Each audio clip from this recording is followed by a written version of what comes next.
A very warm welcome to all my dear students। हम लोग इस वीडियो से पहले वेक्टर का 3 वीडियो देख चुके हैं। वो तीनों वीडियो देखने समझने के बाद ही इस चौथे वीडियो पे आइएगा। पहला वीडियो में आप लोगों को वेक्टर का इंट्रोडक्शन दिया गया और बताया गया कि vector triangle law of addition किसे कहते हैं। उसमें एक कहा था मैंने कि according to vector triangle law of addition, if two sides of a triangle are representing two vectors in same order, either both clockwise और both anti clockwise, then resultant is given by the third side of the triangle and will be of opposite in order। इसको हिंदी में बोले अगर तो एक triangle का अगर दो साइड दो वेक्टर को दिखाए सेम ऑर्डर में, या तो दोनों क्लॉकवाइज हो या तो दोनों एंटी क्लॉकवाइज हो, तब जो रिजल्टेंट होगा वह ट्रायंगल का थर्ड साइड देगा और उसका ऑर्डर अपोजिट होगा। इसके बाद दूसरा वीडियो में आप लोगों को रिजल्टेंट का मैग्नीट्यूड और डायरेक्शन को डिराइव करना बताया कि दो वेक्टर को अगर मुझे आपस में जोड़ना है तो सबसे पहले ट्रायंगल लॉ ओबे होना चाहिए। जो रिजल्टेंट आएगा उसके मैग्नीट्यूड का फॉर्मूला होता है under root A square plus B square plus 2ab cos theta, और थीटा ए और बी के बाहर का एंगल होता है ट्रायंगल लॉ में। उसके बाद डायरेक्शन सिखाया कि रिजल्टेंट का अगर वेक्टर ए के साथ एंगल लेंगे तो बी वाला टूटेगा। क्यों? रीजन आपको वीडियो में दिया हुआ है। ऊपर में बी साइन थीटा, नीचे में बी कॉस थीटा, और एक बार ए वाला आके जुड़ जाएगा। अगर एंगल बी के साथ लेंगे तो ए वाला टूटेगा। ऊपर में साइन, नीचे में कॉस, और बी वाला आके जुड़ जाएगा। तो ये तो मैंने सिर्फ वर्बली बोला था, और तीसरा वीडियो में आपको हम न्यूमेरिकल का प्रैक्टिस करा दिया तो आपको ट्रायंगल और सुपर क्लियर हो गया होगा। आइए इस वीडियो में हम आपको एक और कानून सिखाने जा रहे हैं दो वेक्टर को जोड़ने का, parallelogram law of vector addition. और ये वो कानून है जिससे आपका काम बहुत आसान हो जाएगा। आप इस कानून के हेल्प से 4-5 वेक्टर भी जोड़ पाओगे। हालांकि ट्रायंगल लॉ में भी 3-4 वेक्टर जोड़ सकते हैं, लेकिन ये आपको काम को आसान कर देता है। इसलिए एक और कानून पढ़ने जा रहे हैं। पहले कानून का नाम लिख लें। कानून का नाम है parallelogram law of vector addition. Parallelogram law of vector addition. देखो यह कानून क्या कहता है। यह कानून कहता है कि अगर मुझे दो वेक्टर्स को आपस में जोड़ना है, मान लो ये वेक्टर हो गया वेक्टर ए जिसका मैग्नीट्यूड हो गया 6 मीटर, और ये दूसरा वेक्टर हो गया वेक्टर बी जिसका मैग्नीट्यूड हो गया 10 मीटर, और दोनों के बीच का एंगल क्वेश्चन में 60 डिग्री दिया है और मुझे जोड़ना है। तो बोलेंगे जोड़ के देखो ट्रायंगल लॉ से, और आप पॉज करके जोड़ के देखो ट्रायंगल लॉ से आपको जोड़ने आ गया कि नहीं तो जाके पहले का सारा वीडियो देखो।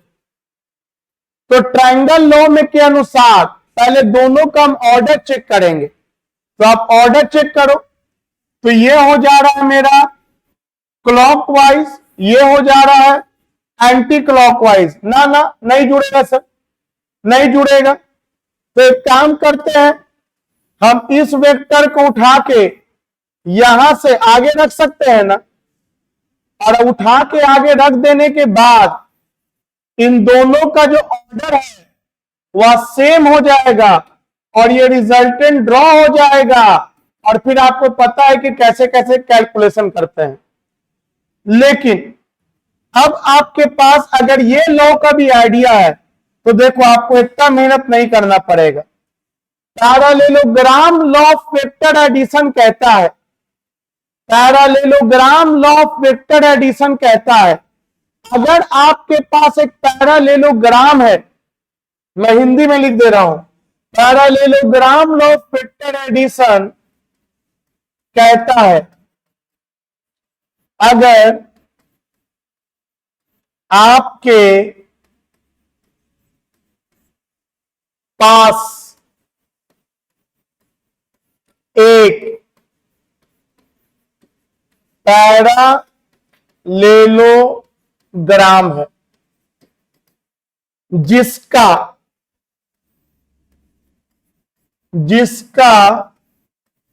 दो अगल बगल का साइड दो वेक्टर को रिप्रेजेंट करे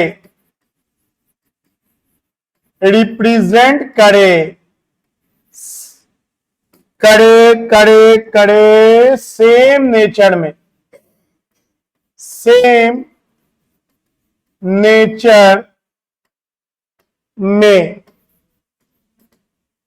नेचर में या तो दोनों डाइवर्जिंग हो या दोनों कन्वर्जिंग हो, तब जो रिजल्टेंट वेक्टर होगा,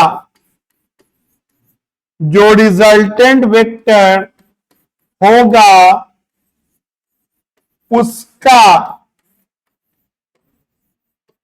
नेचर भी सेम रहेगा।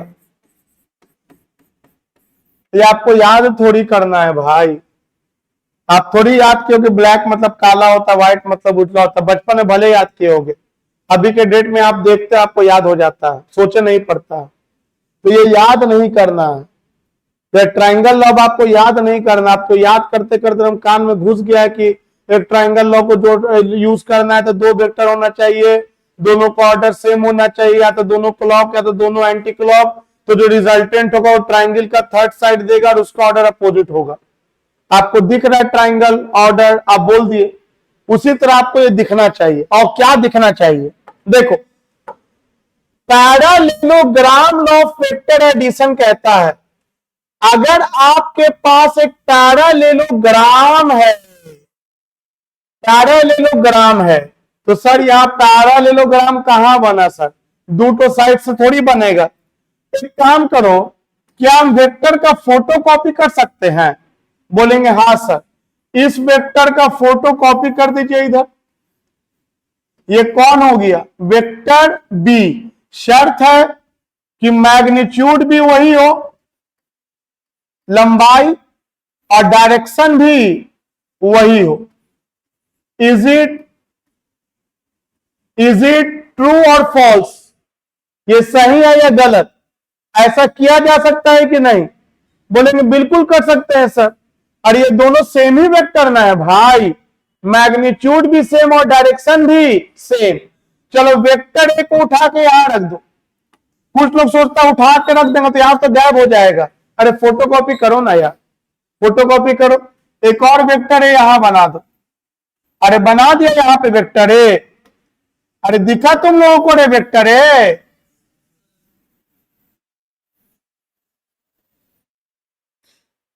चलो यहां पे कौन है बोलो, अरे कौन है? Vector A.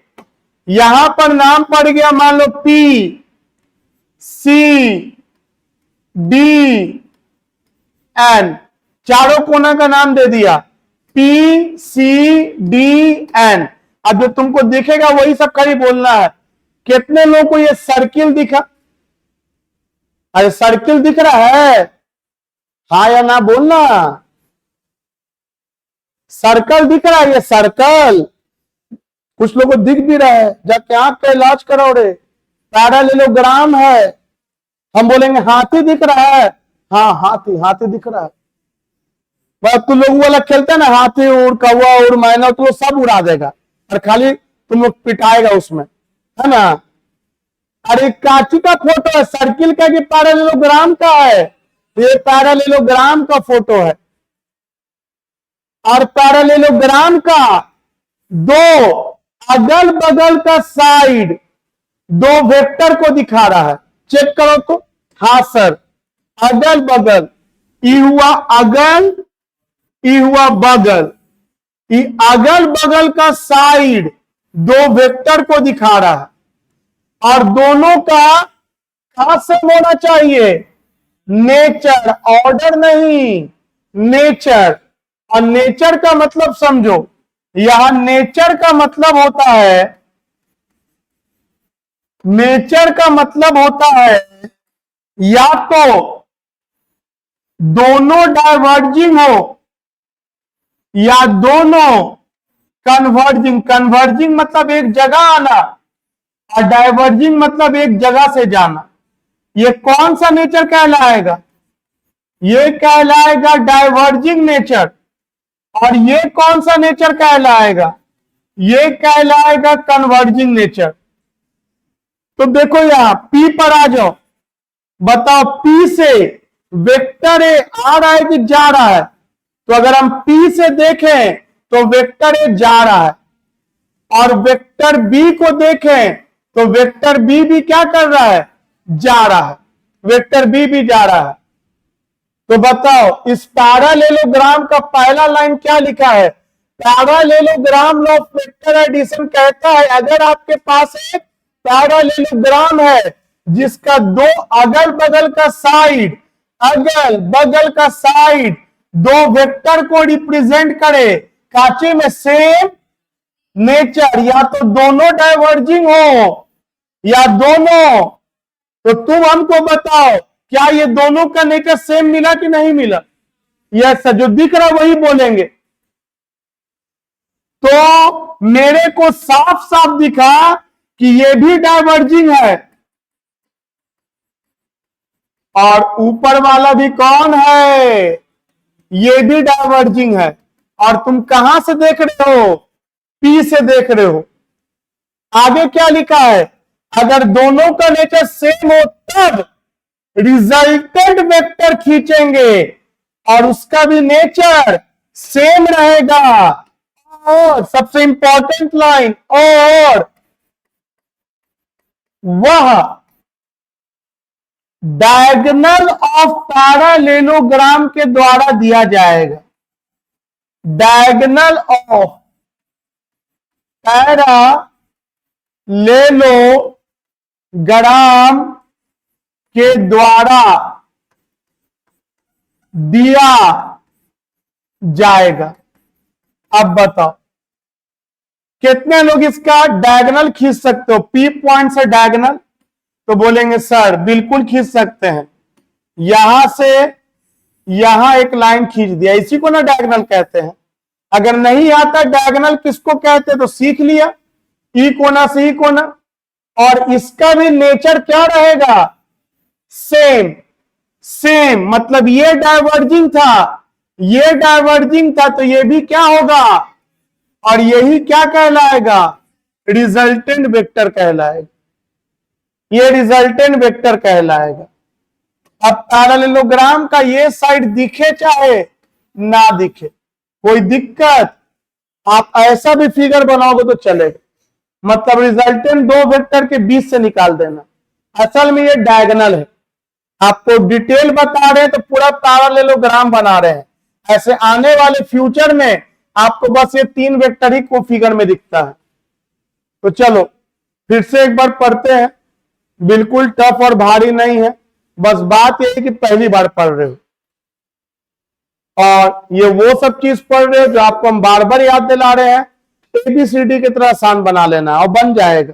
आपको बस लगे रहना है। मन आपको कितना भी डराना चाहेगा, टफ है भारी है, उसको एकदम साइड किए रहना। टफ या भारी होगा भी तो मेरे पास बंदा है जो बैठा के हमको पढ़ाएगा, तैयार है, तो टफ और भारी का तो सवाल ही नहीं उठता है, हमको बस सीखना है। तो समझो यहां ध्यान से, पैरेललोग्राम ऑफ वेक्टर एडिशन क्या कहता है? ये जो कहता है वो बगल में दिख रहा है, बस ये कौन सा कलर दिख रहा है? ब्लू। ये कौन सा कलर दिख रहा है? व्हाइट। ये कौन सा कलर दिख रहा है? रेड। तो जो दिख रहा है वो बगल में लिखा है। क्या दिख रहा है? एक पैरेललोग्राम होना चाहिए। कितने लोगों को दिखा पैरेललोग्राम है? यस सर है। आगे क्या दिखा? उसका अगल बगल का साइड दो वेक्टर को दिखाना चाहिए। हाँ, दो वेक्टर को दिखा रहा है अगल बगल का साइड। आगे क्या दिखा? दोनों का नेचर सेम होना चाहिए। हाँ, ये भी डाइवर्जिंग, ये भी डाइवर्जिंग, सेम नेचर का भी हो गया। आगे क्या दिख रहा है? तो जो रिजल्टेंट होगा उसका भी नेचर सेम रहेगा और वह डायगोनल ऑफ पैरेललोग्राम देगा। मतलब रिजल्टेंट का भी नेचर डाइवर्जिंग ही रहेगा। कैसा रहेगा? रिजल्टेंट का भी नेचर डाइवर्जिंग ही रहेगा और वो डायगोनल के द्वारा दिया जाएगा। तो बिल्कुल डायगोनल के द्वारा दिया जा रहा है। अरे दिखा तुम लोगों को। और तुमको अब एक चीज दिखाते हैं, अच्छे से ध्यान देना, अच्छे से ध्यान देना। एक चीज दिखाते हैं, यहां से मिटा दिया मैंने इन दोनों को। कितने लोगों को दिख रहा है कि एक ट्राइंगल है? दिख गया ट्राइंगल है। और इस ट्राइंगल में देखो तो ये ऐसे है और बी वाला ऐसे था। अब ट्राइंगल लो तो सोचो तो, ये है मेरा एंटी क्लॉकवाइज, ये है मेरा एंटी क्लॉकवाइज और जो रिजल्टेंट है वो है मेरा। इसका मतलब पैरेललोग्राम कुछ नया नहीं, ट्राइंगल लॉ का ही नया रूप है। ट्राइंगल लॉ का ही नया रूप है, उसी में मॉडिफिकेशन कर दिया तो पैरेललोग्राम बन गया। क्या रिजल्टेंट का पोजीशन चेंज कर गया, जगह चेंज कर गया कि वही के वही है, वही के। बस पैरेललोग्राम लॉ में ये डायगोनल कहला रहा था और ट्राइंगल लॉ में ये थर्ड साइड कहलाएगा। समझ में आया? वही के वही है। तो याद रखिएगा, दोनों कुछ अलग नहीं है, दोनों सेम चीज है, बस सही तरह से लॉ लगाने आना चाहिए। और एक बात पर और ध्यान दीजिए, समझिएगा ध्यान से। बताइए ट्राइंगल लॉ में हम लोग एंगल कहां का ले रहे थे? अब यही देखिए, यही एंगल जब हम पैरेललोग्राम लॉ से बना रहे हैं तो यही एंगल पैरेललोग्राम लॉ से जब बना रहे हैं तो ये 60 डिग्री इन दोनों वेक्टर के बाहर ना हो करके दोनों के कहां आ रहा है? अंदर की बाहर? अंदर आ रहा है, वही ना 60 डिग्री। तो इसका मतलब ये हुआ सर कि ट्राइंगल लॉ से बनाएंगे तो दो वेक्टर के बाहर का एंगल यूज करेंगे और पैरेललोग्राम लॉ से बनाएंगे तो दो वेक्टर के बीच का एंगल यूज करेंगे। तुम बाहर का यूज करो या बीच का, लेना तो 60 डिग्री है, आंसर बदलने वाला नहीं है, आंसर नहीं बदलेगा। बस लॉ को सही से यूज करना है। और आपको ही पता, हम कितना भी थ्योरी बोल दे, मजा और क्लियरिटी कब आता है? जब उसके ऊपर न्यूमेरिकल बनता है। लेकिन पहले थ्योरी सुन लो, फिर न्यूमेरिकल में देखेंगे कैसे क्या करते हैं, लेकिन थ्योरी पहले दिमाग में रखो। आओ एक बार और ध्यान दो तो ये सी पॉइंट को देखो और बताओ तुम लोग इस बार, अगर हम सी पर हैं तो बताओ ए वाला सी की तरफ आ रहा है कि जा रहा है? अगर हम सी से देखें तो ए वाला आ रहा है कि जा रहा है? तो बोलेंगे सर अगर हम सी पर हैं तो ए वाला हमको आता हुआ दिखेगा। और बहुत सिंपल सा चीज है, लेकिन कब? जब आप फिजिक्स से बाहर निकल के सोचोगे तब। कुछ लोग बहुत इसमें भी दिमाग लगाता है, आ रहा है जा रहा है। अरे सी पे उंगली रखो और यहां या यहां पे आंख रखो और देखो ए वाला आ रहा है कि जा रहा है। अपना आंख रखो सी पर और देखो ए वाला आ रहा है कि जा रहा है। तो आ रहा है, इसका मतलब ए वाला डाइवर्जिंग हुआ कि कन्वर्जिंग? अगर हम सी से देख रहे हैं तो अगर हम सी से देख रहे हैं तो ए वाला कन्वर्जिंग हो गया। अब कुछ लोग बोलता है ये क्या बात हुआ, अभी तो डाइवर्जिंग था, कन्वर्जिंग कैसे हो गया? अरे मेरे दोस्त, ये पेन है यहां पर, बताओ मैं क्या बोलूंगा इसके बारे में? ये मेरी तरफ आ रहा है और तुम क्या बोलोगे कि तुमसे दूर जा रहा है, तो तुम बोल रहे हो कि जा रहा है और मैं बोलूंगा तो क्या दो अलग अलग डायरेक्शन में चला गया? डिपेंड करता है देख कहां से रहे। तो अगर हम पी से देख रहे हैं तो ये जाता हुआ दिख रहा है, और अगर हम सी से देख रहे हैं तो आता हुआ दिख रहा है। समझ में आया आप लोगों को? तो बताओ, सी से देख रहे हैं आप तो ये कन्वर्जिंग है कि डाइवर्जिंग? कन्वर्जिंग। और बी को देखो तो ये बी कौन है? देख कहां से रहे हो? सी से। और वेक्टर बी को देख रहे हो तो बताओ ये आ रहा है कि जा रहा है? तो ये जा रहा है। तो अगर सी से देख रहे हैं तो ये कन्वर्जिंग हो गया, और ये कौन है? डाइवर्जिंग। तो बताओ क्या इन दोनों का नेचर सेम हो पाया? और अगर नेचर सेम नहीं है, कोई बीच से रिजल्टेंट खींच दिया तो ये सही कि गलत? गलत, क्योंकि रिजल्टेंट नहीं खींच सकते हैं। रिजल्टेंट तभी खींच सकते हैं जब दोनों का क्या सेम हो? नेचर। या तो दोनों डाइवर्जिंग हो या तो दोनों कन्वर्जिंग हो, तभी ना डायगोनल खींच सकते हैं। अब इसी चीज को अब तुम सोचो इत्मीनान से, डी से अपने से रुक के थोड़ा सोचो डी पे क्या होगा। आंख को अपने डी पे ले जाओ और आंख को डी पे ले जाके सोचो ए वाला आ रहा है कि जा रहा है? तुम्हारा आंख कहां पर है? ये आंख को निकाल लो और निकाल के डी पे रख दो और बताओ वहां से ए वाला आ रहा है कि जा रहा है? बोलना रे, कॉन्फिडेंस में उल्टा पुल्टा जवाब दे, सही में निकाल के रख देंगे आंख, बता दे रहे। इसमें भी तुम लोग डाउट कर रहा है। आ रहा है कि जा रहा है? डेफिनेटली आ रहा है। तो ये कन्वर्जिंग हुआ कि डाइवर्जिंग? ये कन्वर्जिंग हुआ। और बी के बारे में बोल, बी के बारे में बोल, आ रहा है कि जा रहा है? आ रहा है। देख कहां से रहा है? डी से देख रहा है। तो डी से देखेगा तो वेक्टर ए भी आएगा और वेक्टर बी भी आएगा। बता दोनों का नेचर सेम हुआ कि नहीं?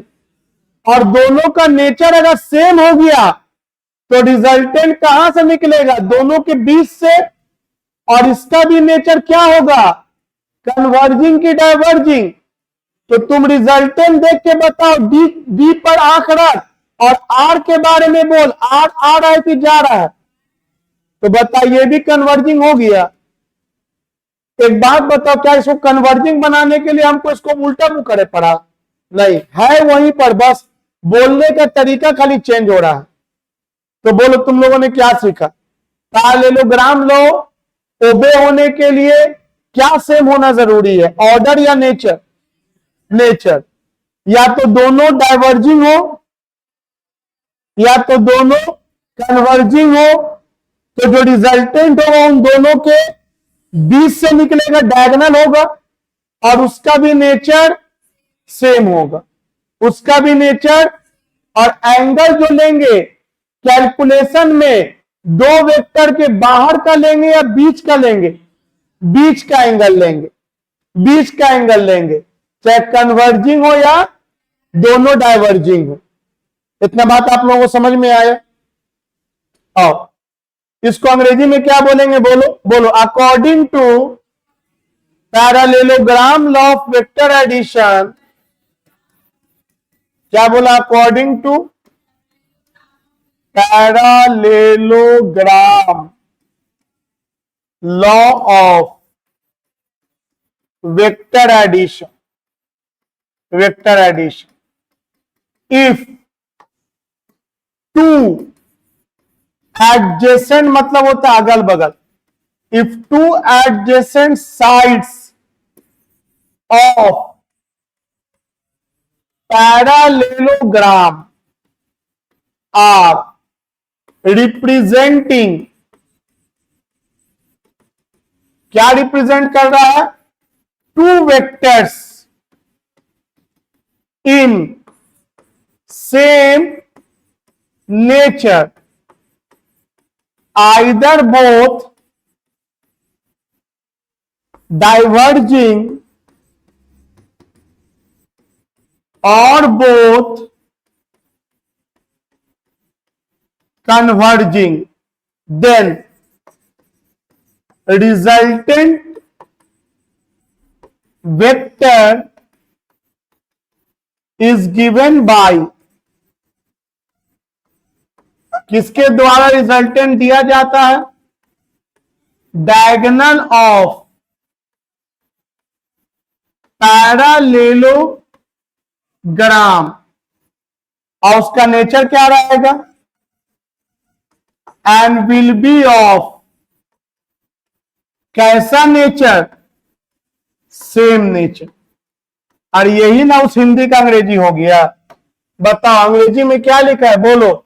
According to parallelogram law of vector addition, if two sides of parallelogram adjacent मतलब अगल बगल, if two adjacent sides of parallelogram are representing two vectors in same nature, either both diverging or both converging, then resultant is given by diagonal of parallelogram and will be of same nature। यही तुम्हारा parallelogram law है। मतलब अगर ये एक parallelogram है, अगर क्या है ये पैरालेलोग्राम, और इसका दो अगल बगल का साइड, मान लो एक साइड ये और एक साइड ये, दो वेक्टर को रिप्रेजेंट करे, मान लो ये वेक्टर ए और ये वेक्टर बी, और दोनों के बीच का एंगल थीटा, और दोनों का नेचर क्या हो? सेम हो, तो तुम देख सकते हो इस O पॉइंट से ये भी डाइवर्जिंग है और बी भी क्या है? डाइवर्जिंग है। तो बताओ रिजल्टेंट कहां से निकलेगा? दोनों के बीच से निकलेगा, डायगोनल के द्वारा दिया जाएगा, और इसका भी नेचर सेम ही होगा। ये दोनों डाइवर्जिंग, तो रिजल्टेंट का नेचर भी क्या होगा? डाइवर्जिंग। अब बताओ हमको मैग्नीट्यूड पता करना, तो जो ट्रायंगल लॉ का फॉर्मूला था सेम कहानी, हम यहां से परपेंडिकुलर खींच देंगे, ये वेक्टर बी को उठा के यहां पे रख देंगे, और तुम अगर देखो सेकेंड वीडियो तो तुमको सेकेंड वीडियो में इसका कैलकुलेशन किया हुआ, जिसको मैं दोबारा नहीं करने जा रहा हूं, क्योंकि ये सेम कहानी है ट्रायंगल लॉ वाला। बस एंगल जो यहां बाहर का दिखता था, जो यहां बाहर का एंगल दिखता था, वो एंगल चला गया पैरालेलोग्राम में अंदर का। बाकी सेम कहानी, एरो का लंबाई वेक्टर का मैग्नीट्यूड बताएगा, और एरो का लंबाई निकाल लेते हैं तो मैग्नीट्यूड निकल जाता है। तो कितना इसका आंसर आया था? तो सबसे पहले तो लिखेंगे resultant equal to vector A plus vector B, vector A plus vector B, और इसका मैग्नीट्यूड कितना हो जाएगा? सेम कहानी, under root A square plus B square plus 2ab cos theta, और पैरालेलोग्राम लॉ से बनाएंगे तो ये जो एंगल है ये बिटवीन टू वेक्टर्स, और ये ट्रायंगल लॉ से बना रहे थे तो एक्सटीरियर एंगल था, और पैरालेलोग्राम लॉ से दोनों के बीच का एंगल है ये, लेकिन एंगल तो वही लिया जा रहा है। और डायरेक्शन के लिए क्या रूल है? सेम रूल, रिजल्टेंट का किसी एक वेक्टर से एंगल क्या मान लो? अल्फा। अगर रिजल्टेंट का एक के साथ अल्फा माना है तो एक लाइन लिखेंगे, ये लाइन लिखेंगे जरूर, late alpha be the direction angle. किसके किसके बीच का डायरेक्शन एंगल है? आर के बीच में और ए के बीच में। बताओ आर और ए के बीच का एंगल है तो tan अल्फा क्या लिखेंगे? बी को ब्रेक करेंगे, B sine theta by B cos theta, और एक बार कौन आ जाएगा? ए आ जाएगा, ए आ जाएगा। बहुत इत्मीनान से मन को एकदम शांत रख करके चीजों को देखो और समझो। अब सोचो कि अगर ये दो वेक्टर दिया है और बोले कि रिजल्टेंट ड्रॉ करो, ये दो वेक्टर दिया है और बोले ये दो वेक्टर दिया है और बोले कि रिजल्टेंट ड्रॉ करो। ये दो वेक्टर दिया है और बोले कि रिजल्टेंट ड्रॉ करो। ये दो वेक्टर दिया है और बोले कि रिजल्टेंट ड्रॉ करो। तो एक बार आओ, ये चारों को अगर तुम सही से कर पाए तो फिर समझो कि तुम पढ़ाई लिखाई बढ़िया से कर लिए। आप सबसे पहले मन को तो पहले ये क्लियर कर लो कि तुम ट्रायंगल लॉ फॉलो करना चाहते हो कि पैरेललोग्राम लॉ, मिक्सअप नहीं करना है। तो मैं इन चारों फिगर को ट्रायंगल लॉ से भी बताऊंगा और पैरेललोग्राम लॉ से भी, लेकिन आगे आने वाले कल में सिर्फ पैरेललोग्राम लॉ का हर जगह यूज करेंगे। लेकिन ट्रायंगल लॉ बहुत इंपॉर्टेंट है, उसका यूज होता है कंसेप्चुअल क्वेश्चंस को बनाने में, थ्योरी को स्टार्ट करने में। You can't skip the triangle law. आइए चारों को वन बाय वन देखते हैं। पहले बनाते हैं चारों को पैरेललोग्राम लॉ से बना लेते हैं। तो तुम बताओ उसमें क्या चेक करते हैं? पैरेललोग्राम लॉ में तो नेचर चेक करेंगे सर। तो बताइए ये डाइवर्जिंग है? हाँ। ये डाइवर्जिंग है? हाँ। दोनों का नेचर क्या हुआ, सेम कि अलग अलग? और अगर दोनों का नेचर सेम है तो रिजल्टेंट दोनों के बीच से निकाल दो। तो बोलोगे सर आप पैरेललोग्राम नहीं बनाया। अरे चाहो तो बना सकते हो। सोचो डी को उठा के यहां रख दे और सी को उठा के यहां रख दे तो बन जाएगा ना पैरेललोग्राम। लेकिन जैसा कि बोला इतना बनाना कोई जरूरी नहीं है, आपका ऐसे भी काम चल जाएगा। बीच से लाइन खींच दो, वो आपको डायगोनल से हो जाएगा। और इसको बनाओ तो पैरेललोग्राम लॉ से, तो बोलेंगे सर ये है कन्वर्जिंग और ये भी है कन्वर्जिंग, क्या ये बन जाएगा पैरेललोग्राम लॉ से? बोलेंगे बिल्कुल बनेगा, दोनों का नेचर सेम है, दोनों कन्वर्जिंग है, तो रिजल्टेंट दोनों के बीच से निकले। अब जो बच्चा अच्छा नहीं पढ़ता वो ऐसे खींच देता, उसको आदत है ऐसे खींच दो। अरे जब ये दोनों कन्वर्जिंग है तो लॉ कहता है कि रिजल्टेंट दोनों के बीच का डायगोनल देगा और उसका भी नेचर सेम होगा। तो इसके एरो का मुंह बाहर नहीं अंदर रखिएगा। कॉन्सेप्ट अक्सर बच्चा गलती करता है, बाहर खींच देता है, आदत होता है बना हुआ। जबकि आपको लॉ पढ़ाया है कि जैसा दोनों वेक्टर का नेचर होगा रिजल्टेंट का नेचर वैसा ही रखना है। आइए इसमें लग जाएगा पैरेललोग्राम लॉ। तो आप देखो ये क्या हो रहा है, डाइवर्जिंग, और ये क्या है, कन्वर्जिंग है। तो एक कन्वर्जिंग है और एक डाइवर्जिंग है, तो यहां पैरेललोग्राम लॉ लगने वाला नहीं है। तो हमको बनाना है पैरेललोग्राम से। तो बोलेंगे एक काम कीजिए, जो कन्वर्जिंग है ना आप इसको क्या कीजिए, आप इसको उठा करके आगे बढ़ा दीजिए। कितने लोग देखे उठा के कहां बढ़ा दिए? हम क्या इसको ऐसे मुंह से ऐसे मुंह कर दिया? कुछ लोग क्या करता है, ऐसे मुंह है ऐसे उलट के कर दो। अरे तुम नहीं उलट सकते हो, क्वेश्चन चेंज हो गया। तुम इसको ऐसा ही रख के कहीं भी रख दो, कोई दिक्कत नहीं है, लेकिन ऐसे ही रहना चाहिए। तो हम क्या किया, आपको दिखा क्या किया, हम इसको यहां से कहां बढ़ा देंगे, आगे।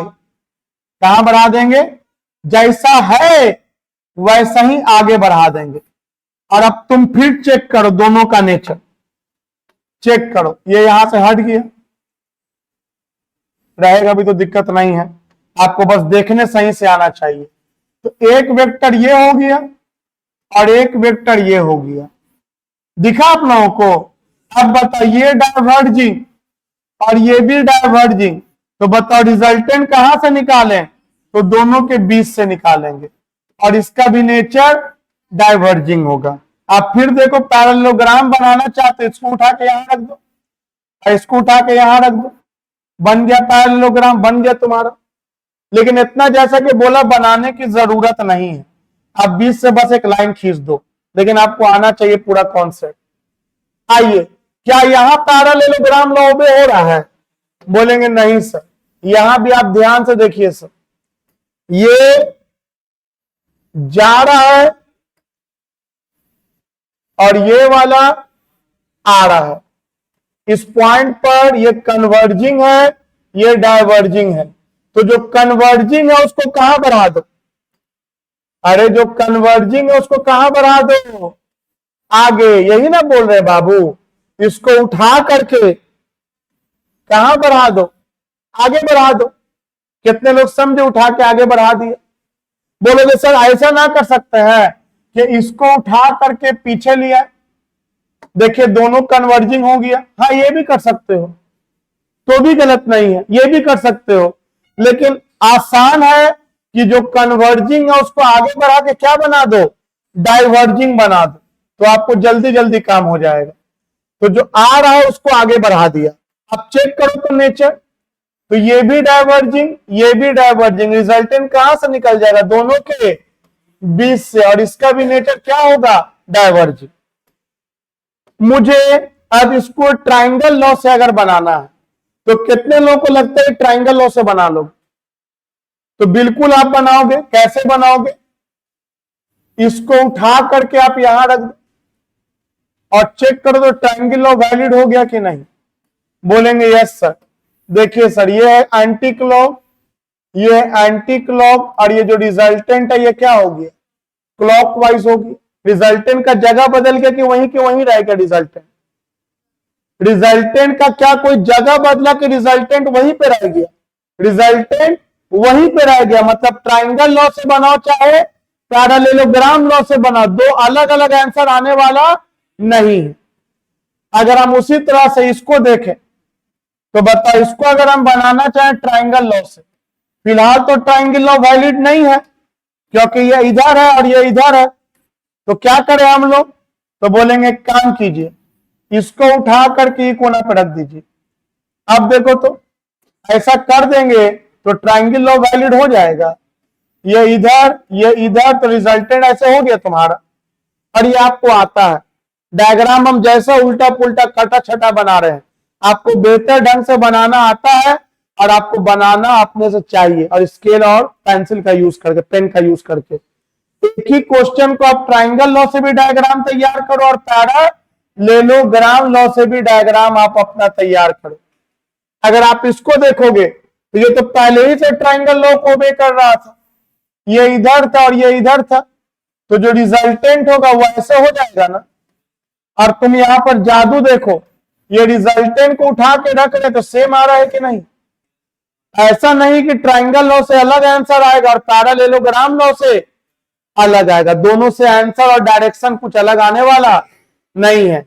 बस ट्राइंगल लॉ में ये जो थर्ड साइड हो गया, पैरेललोग्राम लॉ में ये कौन हो गया? डायगोनल, डायगोनल हो गया।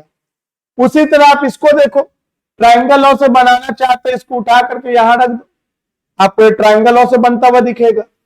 आई होप कि आप लोग समझ चुके। सिर्फ एक आखिरी बात कि एंगल कौन सा लेंगे सर, एंगल कौन सा लेंगे? तो वो डिपेंड करता है कि आप ट्राइंगल लॉ से सोच रहे हैं या पैरेललोग्राम लॉ से सोच रहे हैं। तो चलो हम पैरेललोग्राम लॉ से ही बार बार सोचेंगे। आइए,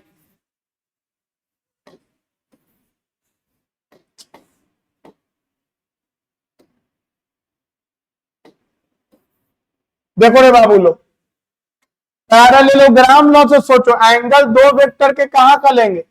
बीच का। मतलब एंगल कितना लेंगे? 60 डिग्री। यहां भी बनाते समय एंगल कितना लेंगे? 60 डिग्री। और यहां बनाते समय एंगल कितना लेंगे? 120 डिग्री पे न्यूमेरिकल बनाएंगे।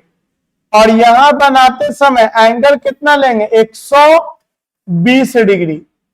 I think I am clear. चाहे ट्राइंगल लॉ से बनाओ चाहे पैरेललोग्राम लॉ से बनाओ, आपका एंगल बदलने वाला नहीं है, आपका एंगल नहीं बदलेगा। एक आखिरी सवाल, इसके बाद अगला क्लास में जम के हम लोग रिवाइज करेंगे। एक सवाल कर लेते हैं। मान लो ये है 4 मीटर और ये है 12 मीटर और ये एंगल दिया है 60 डिग्री। और आपसे बोला मैंने कि इसको जोड़ दो, तो आप सबसे पहले खुद को क्या डिसाइड करोगे कि हम ट्राइंगल लॉ से बनाना है कि पैरालेलोग्राम लॉ से। तो आपने डिसाइड कर लिया कि हम पैरालेलोग्राम लॉ से बनाएंगे, तो उसके लिए क्या चेक करेंगे, नेचर। तो देखो तो नेचर, ये डाइवर्जिंग है, ये भी डाइवर्जिंग है, तो रिजल्टेंट इसके 20 से निकाल दो। क्या थर्ड साइड खींच दोगे? उल्टा पुल्टा काम मत करना, 2 चीज सीख चुके हो, इसे सावधानी बरतना। जब तुम पैरालेलोग्राम लॉ से बना रहे हो नेचर चेक करके, तो डाइवर्जिंग रिजल्टेंट खींच दो। अब बताओ रिजल्टेंट लिखेंगे कितना? तो मान लो इसका नाम दे देते हैं वेक्टर P, इसका नाम दे दिया वेक्टर Q, तो रिजल्टेंट हो गया vector P plus vector Q। Resultant का मैग्नीट्यूड कितना हो गया? P square plus Q square plus 2PQ cos, और एंगल कहां का लेंगे? दो वेक्टर के बीच का, एंड दिस इज डेफिनेटली कितना डिग्री? 60 डिग्री। कैलकुलेशन तो भाई मुझे अब बिल्कुल नहीं करना चाहिए, आप अपने से कर लोगे। आप ये सारा मल्टीप्लाई वगैरह कर लेना, जो भी आएगा cos 60 का value 1/2, what ever comes will be your answer. और डायरेक्शन निकालना है, तो रिजल्टेंट का किसी एक वेक्टर के साथ एंगल अल्फा मान लेना, और क्या लिखेंगे?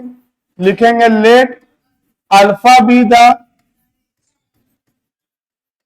डायरेक्शन एंगल बिटवीन आर के बीच में और पी के बीच में। बताओ आर और पी के बीच में लिया है तो कौन टूटेगा? क्यू वाला टूटेगा, Q sine 60 degree by Q cos 60 degree, और एक बार कौन जुड़ जाएगा? पी। अब वैल्यू डाल के अपना सॉल्व करते रहना। ये हम लोग ट्राइंगल लॉ पिछला क्लास में न्यूमेरिकल बहुत सॉल्व किया, नहीं सॉल्व हो रहा है तो पिछला क्लास का वीडियो देखो, सॉल्व हो जाएगा। लेकिन कोई बोला हम इसको ट्राइंगल लॉ से बनाएंगे, तो क्या ट्राइंगल लॉ से कुछ अलग कहानी आएगा? बोलेंगे देखिए सर ट्राइंगल लॉ से फिलहाल तो नहीं बनेगा। क्यों? क्योंकि ये है एंटी क्लॉकवाइज और ये क्या है? क्लॉकवाइज। तो अगर आप इसको ट्राइंगल लॉ से सोचोगे तो आप क्या करो, ये वेक्टर P लिख दो यहां, और वेक्टर Q को उठा करके आगे रख दो। शर्त है ना मैग्नीट्यूड चेंज होना, डायरेक्शन। और डायरेक्शन ये वाला Q कितना एंगल पे झुका हुआ है? ये 60 डिग्री पे। अब चेक करो ट्राइंगल लॉ ओबे हो रहा है? हाँ सर, ये एंटी क्लॉकवाइज और ये भी एंटी क्लॉकवाइज, तो जो रिजल्टेंट होगा वो ट्राइंगल का थर्ड साइड देगा। और इसका ऑर्डर क्या होगा? अब तुम बताओ इसके लिए क्या तुम दोबारा कैलकुलेशन करोगे? बिल्कुल नहीं करोगे, सेम रहेगा। और एंगल अंदर का लेंगे कि बाहर का? ट्राइंगल लॉ से बना रहे हैं तो एंगल कहां का लेंगे? बाहर का। और बाहर में कितना डिग्री है? 60। और यही एंगल पैरेललोग्राम लॉ तो सोचे तो बीच का लिए थे। तो तुम देख सकते हो दोनों से कोई अलग आंसर आने वाला? फर्क किसका पड़ रहा है? डायग्राम का। डायग्राम अलग अलग दिख रहा है, कैलकुलेशन में रत्ती बराबर भी फर्क नहीं पड़ेगा। तुम देख सकते हो जो रिजल्टेंट है यहां जब ले जाओगे मैच कर रहा है कि नहीं? मैच अगर नहीं करता समझो कहीं पे गलती कर दी। मैच अगर नहीं करता, मान लो यहां रिजल्टेंट का मुंह इधर और इसी क्वेश्चन का ट्राइंगल लॉ में मुंह इधर चल जाए, मुंह इधर चल जाए, तो समझो कहीं पे गड़बड़ होगी। ये हो ही नहीं सकता है कि दो अलग अलग लॉ से आंसर अलग अलग आए। दोनों से आंसर क्या आएगा? सेम, मैग्नीट्यूड भी सेम और डायरेक्शन भी same. I hope I am quite clear, समझ में आया आप लोगों को? और नेचर सेम नहीं होगा तो नेचर सेम बनाने आता है। मान लो कि अगर तुमको क्वेश्चन में ये क्यू ऐसे ना दे करके ये क्यू ऐसे दे देता तो कितने लोग को लगता है कि ये बना सकते हो? क्या तभी भी रिजल्टेंट 20 से निकाल देते हैं? हाँ या ना में जवाब दो। क्या रिजल्टेंट 20 से निकाल देते हैं? बोलेंगे नहीं सर, ये डाइवर्जिंग ये कन्वर्जिंग, तब हमको थोड़ा मेहनत करे पड़ता। हम इसको कहां लेके चल जाते? आगे, क्यू को आगे लेके चल जाते हैं। अब फिर चेक करते ये डाइवर्जिंग, ये डाइवर्जिंग, तो रिजल्टेंट यहां आ जाता है, इधर हो जाता है डाइवर्जिंग। और एंगल कहां लेते हैं इन दोनों के बीच का, जो कि 120 डिग्री यूज होता। क्लियर है आप लोगों को? बाकी अगले क्लास में आप लोगों को कुछ और सिखाएंगे, प्रैक्टिस कराएंगे। अभी कितना वेक्टर जोड़ना सीखा है? 2। अगला क्लास में 3, 4, 5, 6, 600, 6000। कहने का सेंस है कितना भी वेक्टर तुम जोड़ना सीख सकते हो। शर्त है ये 2 वेक्टर पहले जोड़ना आपको अच्छे से आना चाहिए। उसके लिए कितना लॉ सीखा? 2 law, triangle law, parallelogram law. पढ़ाई का एक ही रूल है, रिवीजन। जितना पढ़ चुके तो ये मत देखो कि पढ़ चुके, ये देखो कि याद कितना है। अगर नहीं याद है तो डबल स्पीड में जा करके फिर तुम चारों वीडियो को अगला 4 दिन देखो। अब जब तुम दोबारा और तिबारा देखोगे तब तुमको जब याद हो जाएगा तब बोलना कि वेक्टर पढ़ चुके। पढ़ तो पूरा दुनिया लेता है, इंपॉर्टेंट है आपको मेमोराइज कितना, आपको अप्लाई कितना करने आता है। क्योंकि आपको सिर्फ पढ़ना नहीं है, पढ़ना है, सीखना और अप्लाई करने आना चाहिए। Thank you.